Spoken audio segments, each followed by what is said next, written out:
One day, Edward was talking to Trevor when Douglas steamed up. He was pulling a train of heavy coal trucks. "Come on, Edward. Stop gossiping in the sun when there's work to be done."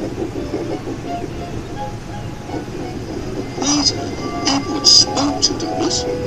"Trevor and I are old friends, and you and he have a lot in common too." "Aye," quizzed Douglas. "And what'd that be?" "Scrap," said Edward quietly. Douglas gasped. "Don't mention that word. It makes my wheels wobble." "It does the same to Trevor," replied Edward. "He was being sent to the scrapyard, but the vicar and I saved him, and now he's really useful again. Even so, the Fat Controller certainly does need another steam engine here." "Aye, and quickly," sighed Douglas. That night, Douglas was still working. He had taken the midnight goods train to a station at a faraway part of the island where only the diesels work.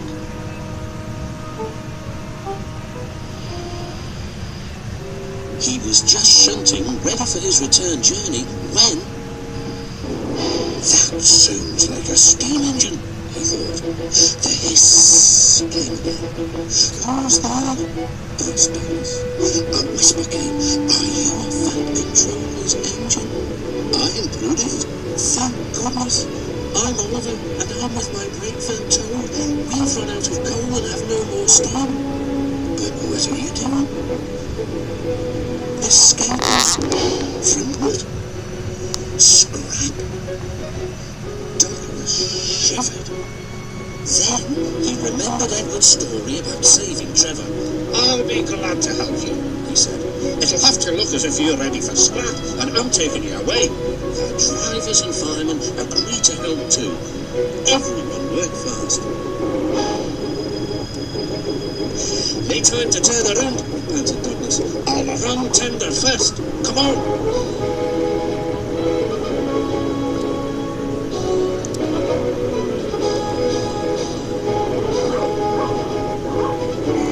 Before they could clear the station, they were stopped.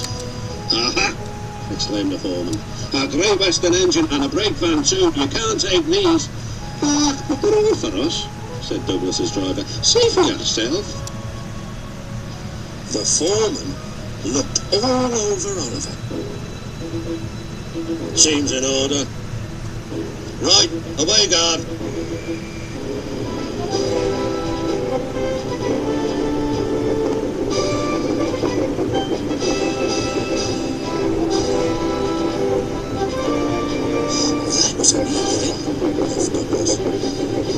"We've had worse," smiled Oliver, and they forged ahead.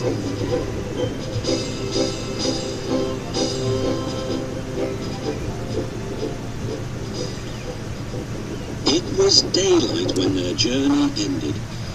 "We're home!" cried Douglas. "Shh!" said his driver. "There are the works. We'll find a place for Oliver." Oliver said goodbye and thank you, and Douglas puffed away. The next day, Douglas told the other engines all about Oliver. "The Fat Controller will have to know," said James. "Douglas should tell him at once," added Gordon. "Well, here he is," said a voice. "Now what's this all about?" "Beg pardon, sir, but we do need another engine."